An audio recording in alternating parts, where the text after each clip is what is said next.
Terus idealis dan kritis, punya himmatun aliyah, cita-cita yang tinggi. Jangan mudah puas dengan pencapaian, jangan mudah puas dengan hasil yang dicapai. Karena berarti kalian harus jadi generasi yang perintis, bukan sekedar pewaris, yang pelopor bukan pengekor, yang penggerak bukan penggertak, yang punya karakter bukan yang karaten, yang luar biasa bukan yang biasa di luar, yang ahli zikir bukan yang suka kentir, yang ahli Quran bukan yang tukang pacaran, yang beradab bukan yang biadab, yang terpelajar bukan yang kurang ajar, yang bisa hidup dengan realitas bukan sekedar membanggakan fasilitas. Ngene iki angel, ngene iki gambok tepuk tangan. Ini yang pertama. Kemudian yang kedua sifatnya apa? Sebentar ya, ini tadi udah bisa difahami yang pertama. Ya, makanya tadi disampaikan himmatun aliyah. Dawuhe Gus Kautsar tadi, alfiyah itu baru permulaan untuk langkah-langkah besar kalian selanjutnya. Sehingga pesan saya, jangan pernah merasa sudah khatam alfiyah, tapi harus dianggap sebagai baru khatam alfiyah. Karena sudah khatam dengan baru khatam itu konotasi dan esensinya berbeda. Kalau sudah khatam itu kesannya merasa cukup, udah nggak butuh tambahan lagi. Tapi kalau baru khatam masih butuh tambah, dan butuh tambah. Kayak gini, sampean punya duit sudah 10 juta sama punya duit baru 10 miliar. Seneng mana? Kedonyan. Nah, kalau duit sudah 10 juta itu kebanyakan. Duitku wis 10 juta, kakean. Aku wis khatam alfiyah. Akhirnya ya merasa sudah, gak butuh tambahan lagi. Lupa daratan, lupa diri, bangga, rumangsane wis mentok, wis ngalim-ngalimah. Ngapunten, beda dengan baru. Aku baru hafal saja, belum sampai pada tingkat pemahaman, dan seterusnya dan seterusnya. Gitu, sama Bapak Ibu wali santri, berat ringannya mendidik anak itu tergantung anggapan panjenengan. Panjenengan punya anak sudah 2, sampun kalih niku abot. Beda karo panjenengan kagungan anak nembe 14, enteng niku. Tambah 2 lusin maneh saya sanggup. Loh iya, saya baru khatam alfiyah. Nanti dipraktek nih gue maca kitab wis iso bener temen apa urung. Ngono lho. Wes engko tak terangno nek waktune cukup. Ini masih 5 menit. Yang kedua, sifatnya itu dia pengen melampaui siapa saja. Jangankan tunggak yang sudah rapuh, pring yang sudah tinggi menjulang ingin dilampaui. Itu Jadi dia punya cita-cita yang luar biasa. Harus bisa melampaui. Bukan hanya generasi tua, tunggak tadi, tapi generasi dewasa pun, pring yang sudah tinggi menjulang, kudu iso disalib. Makanya kalian harus dinamis sekaligus kreatif. Ya kerja keras, ya kerja cerdas, ya kerja ikhlas. Makanya butuh 3 ilmu secara terpadu, yang itu adanya hanya di pondok pesantren. Ilmu dini atau ilmu agami, ilmu profesi, kemudian ilmu kreasi. Dengan ilmu dini manusia jadi takwa, dengan ilmu profesi manusia jadi cerdas, dengan ilmu kreasi manusia jadi produktif. Makanya tadi saya sampaikan ringkes-ringkesnya, ya bekerja keras, ya bekerja cerdas, ya bekerja ikhlas. Kerja keras itu kerja pakai otot, kerja cerdas itu kerja pakai otak, kerja ikhlas itu kerja pakai hati. Orang kalau kerja hanya pakai otot, kerja keras, hasilnya hanya pas. Tapi kalau mau kerja pakai otak, kerja cerdas, hasilnya lebih luas. Apalagi kerja pakai hati, kerja ikhlas, hasilnya tak terbatas. Lah contoh ya, kerja keras itu kerja pakai otot. Maaf, enggak beda kayak binatang, kayak sapi, kayak kuda, itu kerjanya pakai otot, hanya kerja keras saja. Sapi suruh bajak di sawah, kuda suruh narik bendi, hasilnya pas paling sehari 100.000 200.000. Itu orang kalau hanya kerjanya pakai otot, kerja keras. Tapi kalau mau kerja pakai otak, kerja profesi, kerja cerdas, hasilnya lebih luas. Contoh dokter. Dokter itu kerjanya pakai otak, kerja cerdas, kerja profesi. Kalau kerja keras, ngangkat batu gunung gede-gede, sak salon-salon, paling sehari hasilnya 200.000 300.000. Tapi dokter ngangkat batu kecil, hasilnya bisa 200 juta karena yang diangkat batu ginjal. Tuh. Apalagi disempurnakan kerja pakai hati, namanya kerja ikhlas. Janji Allah hasilnya tak terbatas. Contohnya kiai. Udah nggak usah didawak-dawak ke. Yang kedua, sekarang yang ketiga, apa sifatnya Bung? Dia itu punya jaket pelindung yang tebel, bulunya halus tapi tajam. Itu dalam bahasa Inggris disebut the slumbering. Bung itu kan punya selubung dia. Dia punya jaket yang tebel, bulunya halus, tapi tajam itu untuk pelindung diri. Jangan macam-macam pegang ya. Kau akan ditusuk-tusuk sama bulu yang kelihatannya halus tapi tajam. Bahasa Inggrisnya the telusupen. Ini artinya apa? Artinya eksklusif. Tapi bukan dalam rangka sombong, bukan dalam rangka angkuh, eksklusif yang protektif. Eksklusif yang protektif, bukan dalam rangka sombong, bukan dalam rangka angkuh, tapi dalam rangka memahami kekuatan internal bahwa saya belum teruji dalam sejarah. Maka saya harus berproses dengan aman, sehingga saya harus terlindung di mana? Di pondok pesantren, agar proses saya ini bisa berjalan dengan baik. Wong saya baru khatam alfiyah kok. Saya baru selesai Fathul Mu'in kok. Saya masih butuh berproses. Saya belum siap untuk menampakkan diri. Makanya saya harus melindungi diri saya dengan jaket tebal itu. Maka jangan buru-buru keluar. Kalian, apalagi kalian harus betul-betul dibungkus. Kalian itu pingitan. Langka loh. Cewek di zaman seperti ini hafal alfiyah langka. Maka beruntung banget Bapak Ibu yang putri-putri penjenengan ini calon bidadari surga. Beruntung banget. Di luaran sana, maaf, anak-anak seusia kalian itu bacaannya Fathul WhatsApp, Raudatul Facebook, Kifayatul Instagram, Hidayatul Twitter awil X, wa Nihayatul TikTok. Lu bener. Sehingga tolong perhatikan, ini penting. Bung itu supaya bisa tumbuh subur, maka pupuk terbaiknya adalah tunggak. Bambu tua itu adalah pupuk terbaik bagi bung agar dia bisa tumbuh subur, tinggi menjulang, melampaui generasi-generasi sebelumnya. Maka jangan pernah meninggalkan sesepuh. Jangan pernah meninggalkan guru, masyayikh, terlebih kiai.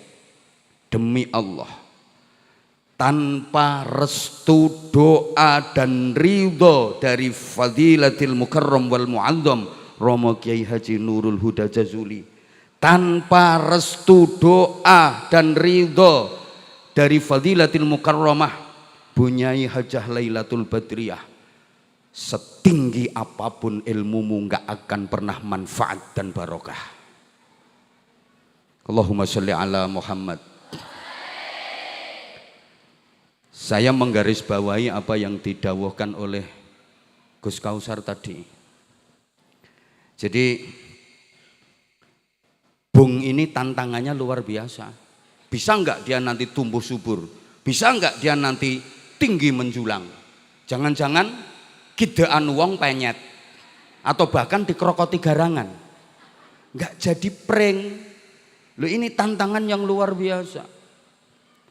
Maka nuwun sewu, kesuksesan kalian saya yakin tidak lepas dari mujahadahnya orang tua kalian. Saya ucapkan selamat untuk Bapak dan Ibu wali santri yang putra putrinya malam ini dikhatami. Kesuksesan ini adalah kesuksesan panjenengan juga. Ini wajib disyukuri karena merupakan nikmat yang sangat utama. Saya ingat dawuhnya Imam Mutawalli Asy'arawi bahwa nikmat itu ada 4. Kalau Bapak Ibu diberi harta yang melimpah jadi orang kaya raya, itu ternyata adnan ni'am, nikmat yang paling rendah, si'atul mal. Jadi wong sugih itu nikmat yang paling asor, nikmat yang paling rendah. Wa a'lan ni'am, nikmat yang paling tinggi adalah al-afiyah, diberi kesehatan zahir batin. Wa afdhalun ni'am salahul abna, nikmat yang paling utama adalah mempunyai anak yang solih solihah seperti kalian. Ini afdhalun ni'am, nikmat yang paling utama. Halo?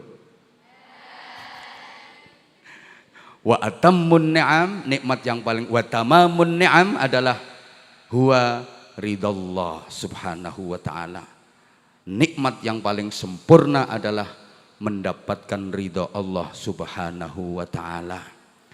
Saya katakan sukses buat Bapak dan Ibu wali santri karena nggak ada ceritanya anak hebat tanpa ada peran dari orang tua, tanpa ada mujahadah dari orang tua. Kalau tadi adik-adik didhawuhi sama Gus Kausar bagaimana perjuangannya Mbah Yai Jazuli bersama Mbah Yai Rodiyah, bagaimana perjuangannya Mbah Yai Osman. Maka layak kalau melahirkan generasi-generasi yang luar biasa. Saya teringat satu dawuh dari seorang tabi'in. Beliau kelompok tabi'in, namanya Ahmad bin Munkadir. Ini dalam tafsir Baghawi ketika menafsiri wakana abuhuma sholihah, dijadikan ibarah catatan juga oleh Ibnu Rajab dalam Jami'ul Ulum wal Hikam. Beliau memberikan catatan innallaha la yuslihu birrajuli waladahu wa walada waladihi wa qaryatahu allati huwa fiha wad dawirat allati haulaha fama yazaluna fi hifdzillah wa sitrih. Sesungguhnya Allah memperbaiki dan mensukseskan anak dan cucu-cucu itu birrajuli, karena kehebatan orang tuanya, karena kehebatan kakeknya, sehingga anaknya, cucu-cucunya jadi hebat. Makanya kalau Gus-Gus Ploso ini alim, saya sama sekali gak nggumun blas gak nggumun. Justru saya yang nggumun itu kalau Gus-Gus Ploso gak alim, aneh. Jadi kalau Gus Kausar alim viral, serang nggumun blas aku. Serang nggumun blas, wong ya wis ngakoni. Penikmat, pewaris, sing hebat yo Mbah Yai Huda, Mbah Yai Jazuli, Gus Kausar, karek nampa hadiah. Tapi perjuangannya juga luar biasa gitu loh. Mulane ndak ada ceritanya.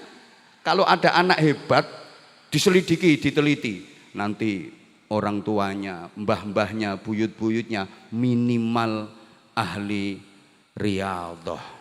Allahumma sholli ala Muhammad. Artinya pinter saja ndak cukup. Untuk menjadi ulama itu pinter saja tidak cukup. Andaikan standar ulama itu yang paling pinter, tentu yang paling layak mendapatkan gelar ulama adalah Fadilatil Mukarram Syekh Google radhiyallahu anhu. Kalau target standar ulama itu hanya pinter, tidak cukup.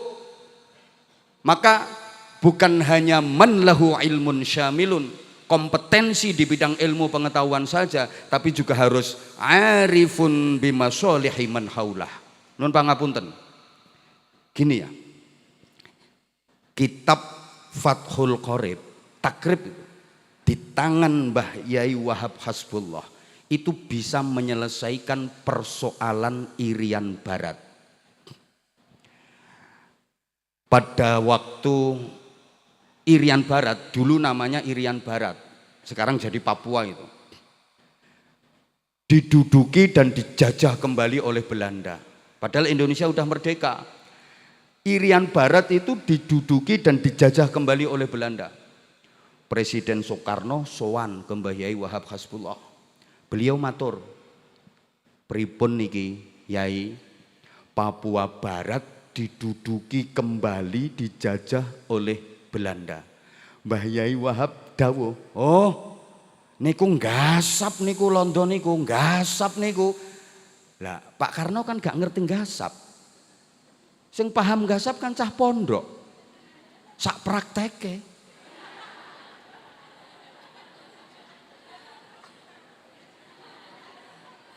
Nah karena nggasap di pondok itu sudah jadi tradisi, maka sekalian dirangkul jadi budaya.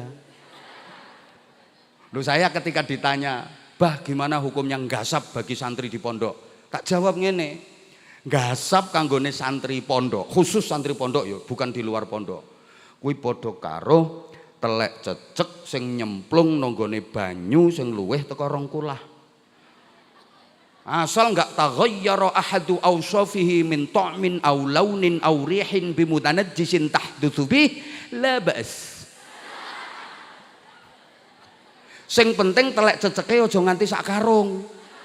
Lho ngasapmu bendino, kuwi berarti telek ceceke sak karung. Ya taghayyar akhire.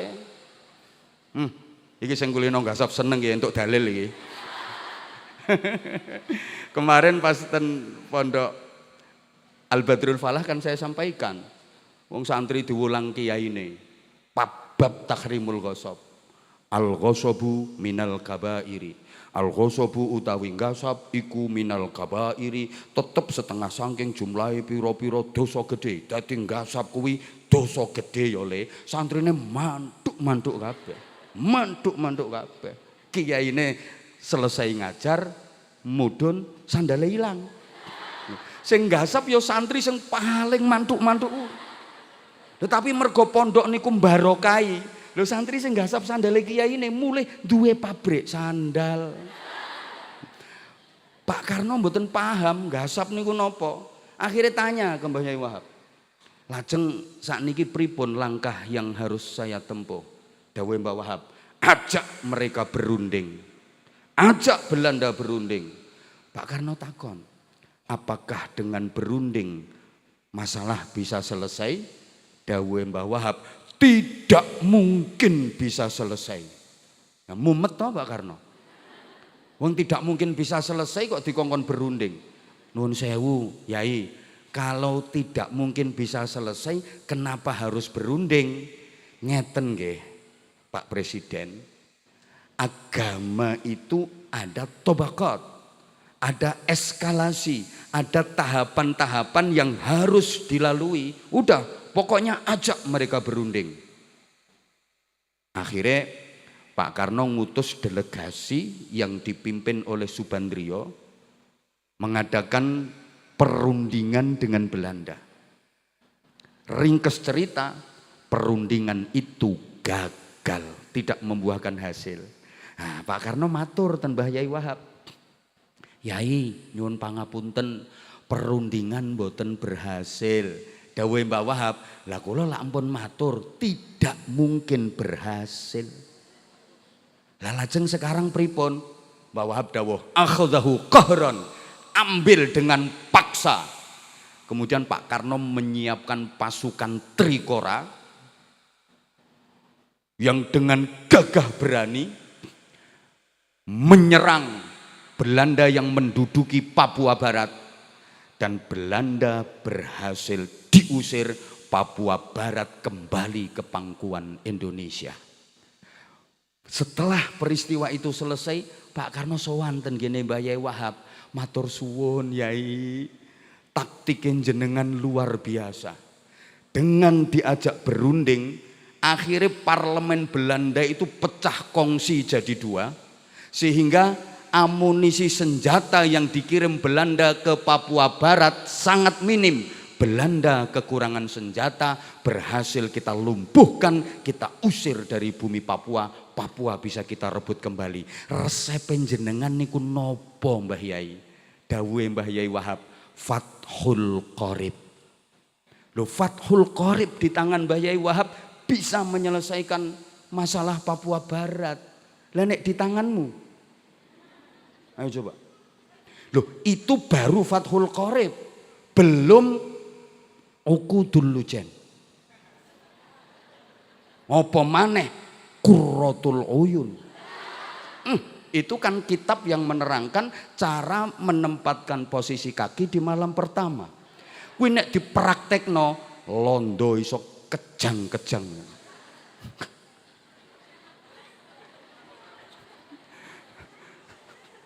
Coba.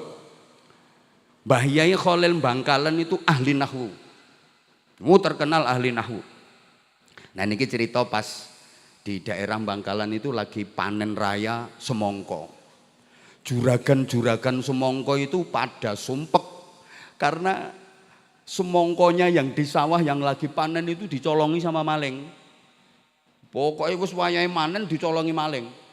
Akhirnya juragan-juragan semongko ini sowan ke Mbah Yai Khalil. Ketika itu Mbah Yai Khalil lagi ngajar santri junior kitab Jurumiyah pas nerangno bab fi'il fa'il. Mbah Yai Khalil mulang. Qoma Zaidun, bareng tirone. Sekali lagi. Dimaknani kalih Mbah Yai Khalil, qoma wis ngadeg sapa Zaidun Zaid. Pas kira-kira ada 15 juragan-juragan semongko itu sowan. Wadul, Mbah Yai nuwun sewu nyelak sak antawis. Ya napa niki wayahe panen semongko, tapi ten ngene saben niku semongko dicolongi maling. Spontan Mbah Yai Khalil dawuh, wiridno engko bengi bar magrib karo bar isya, lha iku pas mari asar. Bar magrib karo bar isya, bar salat magrib, bar salat isya, wiridno ping 33, koma Zaidun. Ayo thariqah apa ning donya iki sing wiridane koma Zaidun? Juragan-juragan semongko saking mantepe. Dadi ba'da maghrib sama ba'da isya wiridan liyane pending kabeh. Ganti koma Zaidun, koma Zaidun, koma Zaidun, koma Zaidun, wer koma Zaidun, koma Zaidun, koma Zaidun. Besok siang pagi besok pagi mereka ke sawah. Ternyata di sawahnya juragan-juragan semongko itu akeh wong sing ngadeg mondong semongko. Ora iso mlaku, ora iso ndodok. Ngadeg dadi patung karo mondong semongko. Kenek hawane koma. Mergo sing maca sing ngijazahi Mbah Yai Khalil. Lha nek sing ngijazahi bapakmu dadine malah koma zakarun paling kok.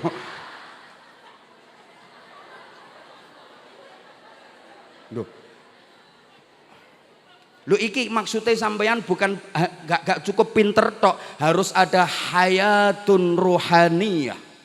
Ingat ndak adik-adik? Rasulullah pernah dihadang sama rampok yang namanya Surakoh. Rasulullah nggak bawa senjata, sendirian. Surakoh bawa pedang lengkap dengan pasukan berkuda. Pedang ditempelkan ke lehernya Rasulullah. Diancam sama Surakoh, ya Muhammad, man a'anak. Hei Muhammad, kalau udah kayak gini, siapa yang akan menolongmu? Rasulullah hanya menjawab satu lafaz.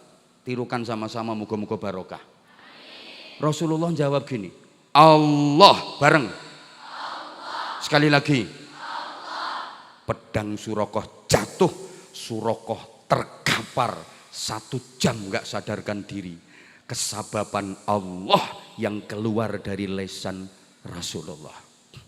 Misalnya adik-adik lagi ke pasar, Terus kemudian kan bawa gelang, bawa kalung. Ada orang jahat, bawa pisau, tempelkan ke perutnya adik-adik. Ayo, siapa yang akan menolongmu? Jawab, Allah.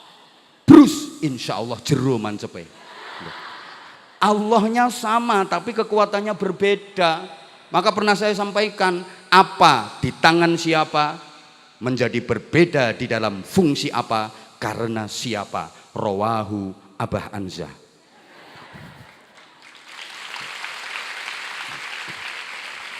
Apa di tangan siapa menjadi berbeda di dalam fungsi apa karena siapa. Bismillah kalau di tangan Mbah Yai fungsinya jauh berbeda dengan bismillah di lambe-lambemu. Karenanya sudah jauh berbeda gitu loh. Makanya orang dulu itu doanya itu kadang-kadang tidak fasih. Bahkan kadang-kadang doa itu basa Jawa nyel. Tapi ampuhnya ngedapi-dapi. Orang sakit gigi itu disuwuk cuman gini tok. Sakit gigi mentek-mentek itu. Godhong pari, godhong waluh. Ora mari tambah abuh. La ilaha illallah Muhammadur Rasulullah. Disebulne waras. Bukan karena doanya. Makanya maaf kalau ada yang bilang undur maqala wala tandur man qala, itu juga nggak salah kok. Lihat apa yang disampaikan, lihat apa yang dikatakan, jangan lihat siapa yang mengatakan. Saya juga nggak menyalahkan, tapi ternyata lihat apa yang dikatakan penting. Lihat siapa yang mengatakan ternyata juga sangat penting. Gitu loh. Makanya sampean nggak usah pakai kata-kata itu. Undur maqala wala tandur man qala.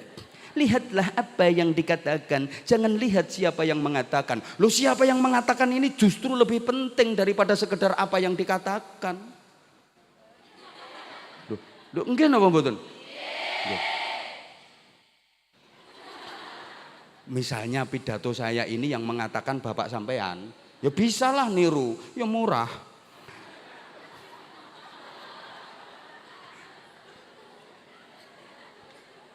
Ijazah Fatihah misalnya.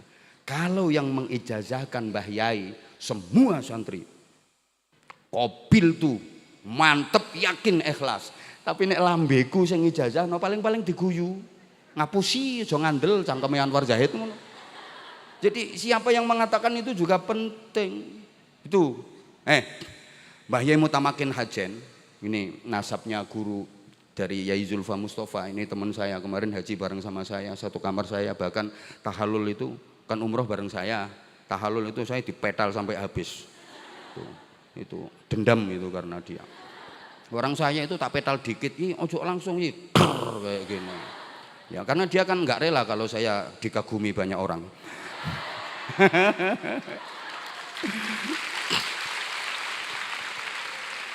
Dikepung Belanda itu, dikepung Belanda, kepepet nih gerumbul-gerumbul. Udah dikepung sama Belanda, tinggal nangkep tok itu Belanda. Mbah Yai Mutamakin baca apa? Ayat yang dibaca Rasulullah mau hijrah ke Madinah ketika dikepung algojo kafir itu. Waja'alna min baini aidihim saddaw wa min khalfihim saddaw fa'aghshaynahum fahum la yubsir. Lep, hilang. Wes londo kehilangan jejak, padahal tinggal nangkep aja hilang. Nah, kita ijazah no santri-santri. Kita ijazah no. Pokoknya kalau ada pemeriksaan apapun, biar aman. Ada pemeriksaan kayak apapun, baca ini ayat waja'alna. Mantep dia. Ada santri naik sepeda motor, jalan raya, pas ada razia. Operasi polisi, dia mantep, nyantai bro, oleh ijazah, dibaca, dia nggak pakai helm, tapi tenang dia udah punya jimat kok, wakes yang ketangkep, dia nyantai, padahal dia nggak bawa helm. Waja'alna min baini aidihim saddaw wa min khalfihim saddaw fa'aghshaynahum fahum la yubsirun. Lewat, alhamdulillah, perit ketilang. Dua ja'alnanya sama, tapi kekuatannya berbeda. Gitu loh. Ya udah. Loh, makanya keuntungan sampean di sini itu bukan hanya diberi satu kecerdasan. Maka saya sampaikan bahwa pendidikan terbaik di Indonesia ini adalah pendidikan pondok pesantren. Kenapa? Karena di pondok pesantren santri itu diberikan 3 kecerdasan secara terpadu. Kecerdasan, cerdas secara intelektual, cerdas secara emosional, cerdas secara spiritual. Intellectual quotient, emotional quotient, and spiritual quotient. Nah ini selain pondok pesantren tidak ada, lembaga apapun tidak ada kecuali pondok pesantren. Kalau dalam bahasa Al-Quran ini jadi generasi yang ulul albab. Alladzina yadhkurunallaha qiyaman wa qu'udan wa 'ala junubihim wa yatafakkaruna fi khalqis samawati wal ard. Rabbana ma khalaqta hadza batilan subhanaka faqina adzabannar. Makane wis ta lan nggone pondok kuwi pokoke ning nggone pondok manut karo kiai barokah. Walaupun ora patek pinter. Nah ini penting juga sambungnya orang tua kepada masyayikh, kepada Mbah Yai. Ngapunten tadi yang disampaikan Gus Kausar tadi loh. Karena ada ngapunten ya, anak itu di pondok itu pinter, ranking 1 terus, peringkat 1 terus, tapi begitu pulang ilmunya nggak begitu manfaat. Ada yang di pondok itu nggak begitu pinter, sekarang anaknya lagi ngantuk. Ayu-ayu ngantuk ndok. Enggak begitu pinter, tapi ternyata pulang lu sing dadi bunyai iki malah kuwi. Kok kabeh malah namine. Allah ya Karim. Kula diceritani Mbah Yai Ihsan Jampes itu pernah punya murid itu diajari ngaji Quran itu susahnya minta ampun. Makhorijul hurufnya lesane lho kaku. Pas diajari Fatihah. Ihdinas shiratal mustaqim. Itu. Makanya ini Bapak Ibu wali santri wajib matur suwun kepada ustadz ustadzah, kepada para gus, kepada Romo Yai. Karena sesungguhnya ngajari anak itu kewajiban panjenengan. Jadi besok di akhirat yang dituntut ketika anak banyak maksiat, anak nakal itu bukan gurunya, bukan ustadznya, bukan kiainya, tapi orang tuanya. Orang tuanya. Fathul Mu'in karya Syekh Zainuddin Al-Malibari, adik-adik jangan salah paham.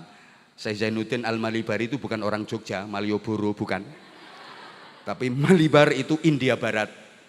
Mbok anggap kok oh ini Malibari dari Malioboro Jogja. Bukan. I'anah juz awal. Yajibu ala kullin min abawaihi wa in ala thummal wasi wa ala malikir raqiq ayyamurahu biha ay bisalah liqaulihi sallallahu alaihi wasallam muru auladakum bisalah wa hum abna'u sab'in wadribuhum 'alaiha wa hum abna'u 'ashrin wa yajibu aidan 'ala man marra. Ini perhatikan. Nahyuhu 'anil muharramat wa ta'limuhu al-wajibat wa nahwaha min sairis syara'i'. Ini kewajiban orang tua. Sayang waktunya udah tidak mencukupi ya. Jadi ternyata yang wajib ta'limuhu al-wajibat wa nahwaha min sairis syara'i'. Orang tua. Makanya kalau ada anak misalnya melakukan ibadah kok ternyata nggak netepi syarat rukunnya, lah ini orang tuanya yang dosa sebenarnya. Contoh sederhana, ini pentingnya wong ngaji. Saya itu kadang-kadang anak itu tak tes, nak baca tahiyat nak. Ketika tasyahud asyhadu an la ilaha illallah wa anna muhammadan rasulullah. Ini coro Fathul Mu'in batalat sholatuhu. Kenapa? Izalatus syiddah fit tasyahud. Sementara tasyahud itu ruknun min arkani sholah. Iki contoh sederhana, belum yang lain. Loh, ngantuknya tambah nemen kok. Ilang ayune nduk ngantuk ngono. Nah, ini ada santri yang diajari Fatihah itu lesane itu susah gitu loh. Suruh baca, suruh melafatkan qaf itu dia nggak bisa. Ihdinas shiratal mustaqim. Ayo tirok nih. Ihdinas bukan iki cerita. Cerita iki. Akhirnya santrine menirukan. Ihdinas siratal mustaqim. Dengerin. Perhatikan. Ihdinas siratal mustaqim. Ditirokne. Ihdinas siratal mustaqim. Mustaqim.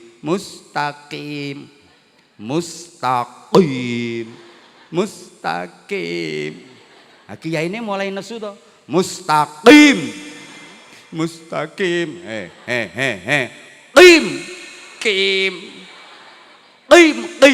Kim. Akhirnya kiai ini gregeten, santri ini diketak ndase. Cetak. Barokah diketak sirahe, seketika langsung iso muni. Yai sakit.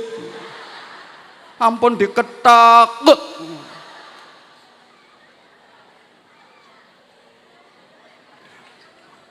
Mulane bejo sampeyan sing parek karo bunyai, parek karo kiai. Sering diketak, nek ora diketak njaluk bunyai monggo kula diketak. Barokah saestu niku.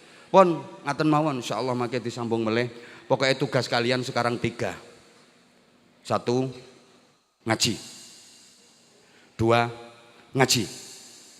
3 ngaji. Dah. Nggih? Sapa muni rabi? Entar dulu. Gampang itu. Kan ana sitok engkas. Iki ana santri kemelinti iki ceritane. Bar khataman alfiyah, santri lanang iki santri lanang. Bar khataman alfiyah mulai matur nang gone wong tuane. Bapak Ibu, kula sampun gadah cewek 3. Namine setunggal Rofiah. Nomor kalih Nasibah. Nomor 3 Jariah. Dengan PD-nya jare bapake.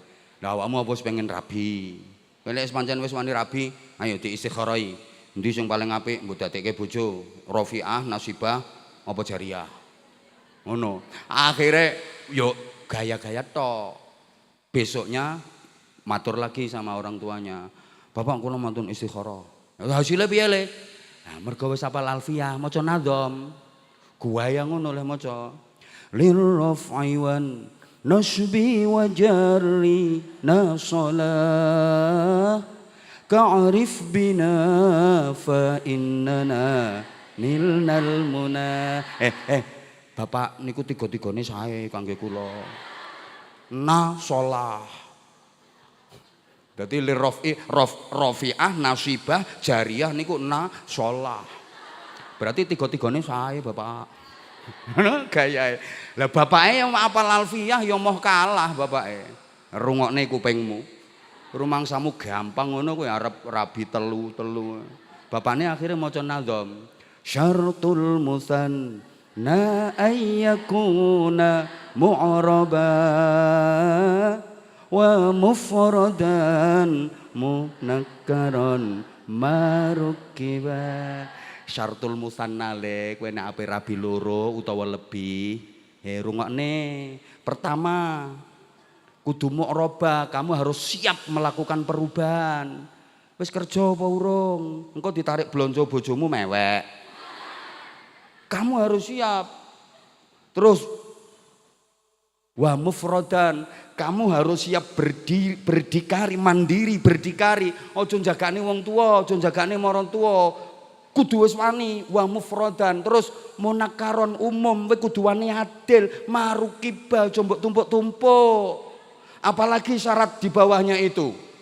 Muwafiqan fil lafzi wal ma'na lahu mumasilun lam yughni anhu ghairuhu. Muwafiqan fil lafzi wal ma'na, kamu harus siap zahir batinmu. Kemudian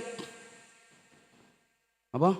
Mumathilun, kamu harus sekufu, harus memantaskan diri dulu. Lah sing paling penting iki lam yughni anhu ghairuhu, pastikan bahwa dia benar-benar mencintai kamu. Kamu jangan nikah sama orang yang enggak cinta sama kamu. Ngenes. Wis sampeyan ki nek wis paham alfiyah mbok nggopo wae kena. Wis ra sida rampung iki kok. Ya nanti kapan-kapan disambung lagi ya sayang ya. Jadi selamat berjuang. Ini baru langkah awal. Bener, ini baru langkah awal. Tantangan kalian ke depan jauh lebih berat. Saya ikut mendoakan mudah-mudahan kalian benar-benar bisa menjadi santri hakiki, santri sejati, santri teladan. Kalian wajib mengharumkan nama Al-Falah dan harus bisa memenuhi harapan-harapan dari Hadratus Syekh Fadilatul Mukarram wal Mu'azzam Rama Kiai Haji Nurul Huda Jazuli. Itu tantangan berat buat kalian. Saya mohon maaf, saestu nyun pangapunten Bapak dan Ibu wali santri, apalagi Dewan Masyayikh Majelis Asatid. Saya tadi di awal sudah ngomong, saya hanya menyemangati adik-adik santri. Jadi saya sama sekali nggak ada urusan sama jenengan-jenengan yang di sana. Salah yang ngrungokne. Jadi saya cuman urusanku cuman sama yang dikhatami malam ini. Mohon maaf banget, mohon maaf. Sekedar memberikan motivasi saja. Sekedar memberikan motivasi saja. Mudah-mudahan ada manfaatnya. Subhanakallahumma bihamdika asyhadu an la ilaha illa anta astaghfiruka wa atubu ilaik. Aqulu qauli hadza wa astaghfirullahal azim li wa lakum. Assalamualaikum warahmatullahi wabarakatuh.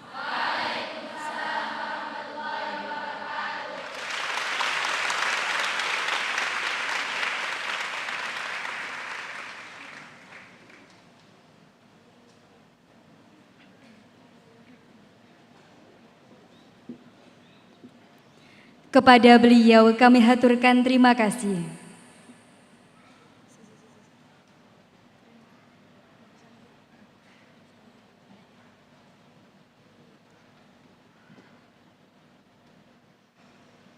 Hadirin, acara haflah malam ini akan diakhiri dengan doa kepada beliau.